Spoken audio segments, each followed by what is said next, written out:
झुकती है दुनिया, झुकाने वाला चाहिए।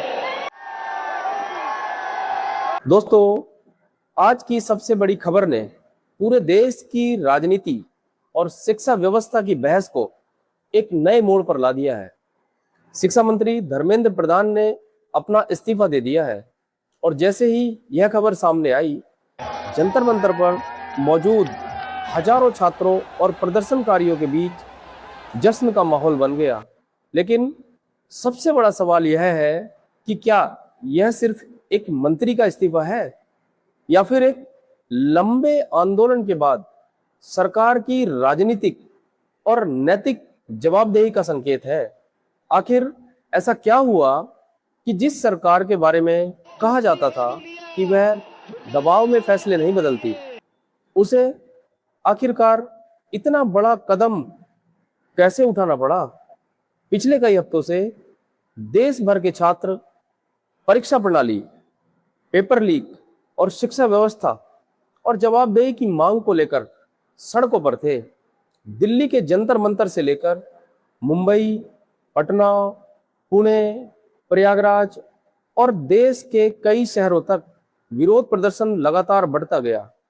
इस दौरान छात्रों ने दबाव दिया कि उन पर पुलिस कार्रवाई हुई है, कई जगह झड़पें हुई हैं, इंटरनेट और अन्य व्यवस्थाओं पर भी असर पड़ा है, लेकिन आंदोलन थमता नहीं दिखा।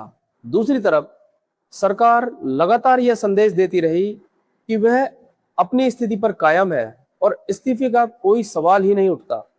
मगर जैसे जैसे आंदोलन लंबा चला, विपक्ष ने भी इसे बड़ा राजनीतिक मुद्दा बना दिया।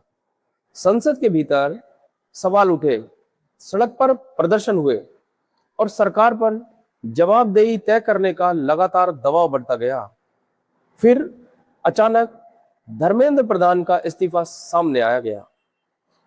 अपने इस्तीफे के पत्र में उन्होंने लिखा कि देश में बनी परिस्थितियों, छात्रों के भविष्य, कानूनी विवादों और राष्ट्रीय एकता को ध्यान में रखते हुए उन्होंने यह निर्णय लिया है। लेकिन यहीं से बहस शुरू होती है। एक पक्ष कह रहा है कि यह जिम्मेदारी स्वीकार करने का कदम है, जबकि दूसरा पक्ष सवाल उठा रहा है कि यदि छात्रों के भविष्य की इतनी चिंता थी तो यह फैसला पहले क्यों नहीं लिया गया? आंदोलन शुरू होने के शुरुआती दिनों में ही समाधान क्यों नहीं निकाला गया? इसी बीच विपक्ष का दावा है पूरे देश कि यह छात्रों की जीत है और सरकार को आखिरकार जनता की आवाज सुननी ही पड़ी। वहीं सरकार समर्थकों का कहना है कि लोकतांत्रिक व्यवस्था में परिस्थितियों को देखते हुए समय समय पर ऐसे फैसले लेना नेतृत्व की जिम्मेदारी होती है और इसे केवल राजनीतिक हार नहीं कहा जा सकता। इस पूरे घटनाक्रम में एक और महत्वपूर्ण पहलू यह रहा कि आंदोलन के दौरान सोशल मीडिया ने बहुत बड़ी भूमिका निभाई। लाखों युवा लगातार अपनी बात रख रहे थे।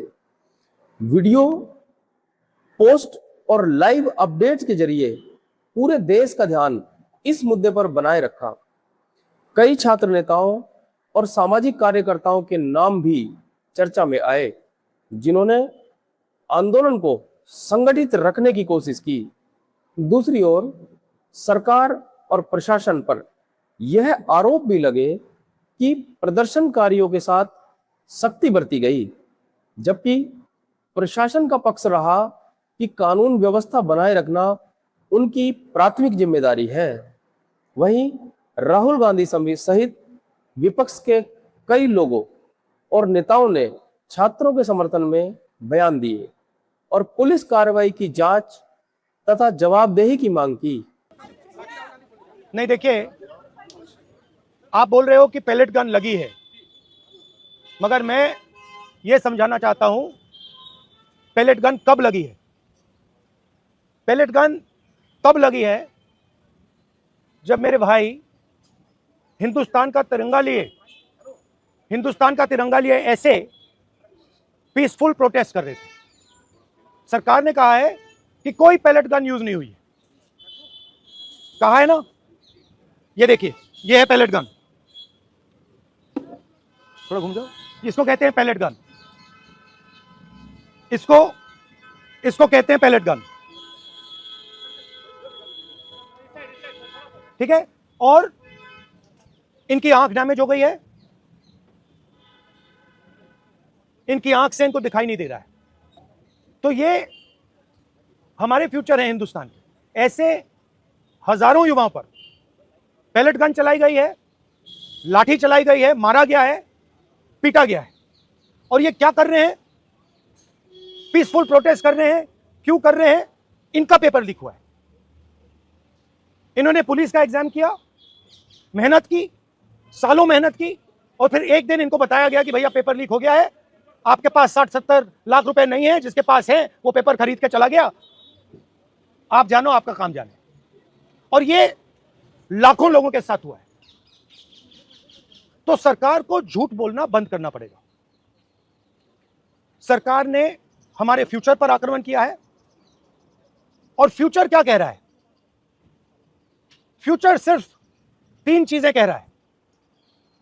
पहली बात, जो एजुकेशन मिनिस्टर है, जिसके कारण यह हुआ है, जिसके कारण ये बाहर निकले हैं, पीसफुल प्रोटेस्ट की है, जिसके कारण पेपर लीक हो रहा है, उसको सैक किया जाए। दूसरी मांग कि ये जो हमारे फ्यूचर पे गोली चलाए हैं, लाठी मारे हैं, उन पर कार्रवाई होनी चाहिए। और तीसरी मांग कि नरेंद्र मोदी जी, जो पूरे सिस्टम के ऑपरेटर हैं, वो ऐसे जैसे हजारों युवाओं से माफी मांगे। इनका फिजिकल डैमेज हुआ है। मैं आपसे कह नहीं सकता हूं कि इनकी आंख बचेगी नहीं बचेगी। इनकी कोई गलती नहीं है। तो ये 3 मांगे हैं। हमारे स्टूडेंट्स को मारना बंद कीजिए, धमकाना बंद कीजिए, और ये मांगे पूरी कीजिए। अब सबसे बड़ा सवाल यह है कि धर्मेंद्र प्रधान के इस्तीफे के बाद आगे क्या होगा? क्या सिर्फ मंत्री बदलने से शिक्षा व्यवस्था की समस्याएं खत्म हो जाएंगी? क्या पेपर लीक रोकने के लिए कोई बड़ा सुधार आएगा? क्या एनटीए और परीक्षा प्रणाली में व्यापक बदलाव होंगे? क्या छात्रों की बाकी मांगों पर भी सरकार फैसला लेगी? क्योंकि आंदोलन करने वाले कई समूहों का कहना है कि उनकी लड़ाई केवल एक व्यक्ति के इस्तीफे तक सीमित नहीं है, बल्कि पूरी परीक्षा व्यवस्था में पारदर्शिता, जवाबदेही और सुधार की मांग की है। अब देश की निगाहें इस बात पर है कि नया शिक्षा मंत्री कौन होगा, सरकार आगे कौन कौन से सुधारों की घोषणा करेगी, और क्या यह आंदोलन वास्तव में शिक्षा व्यवस्था में बदलाव की शुरुआत बनेगा, या फिर केवल एक राजनीतिक घटनाक्रम बनकर रह जाएगा?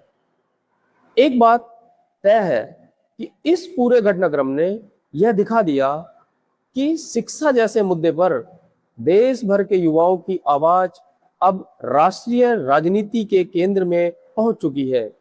आने वाले दिनों में संसद, सरकार, विपक्ष और छात्र संगठनों की अगली रणनीति तय करेगी कि यह कहानी यही खत्म होती है, या फिर भारतीय शिक्षा व्यवस्था में बड़े बदलाव की शुरुआत अभी बाकी है।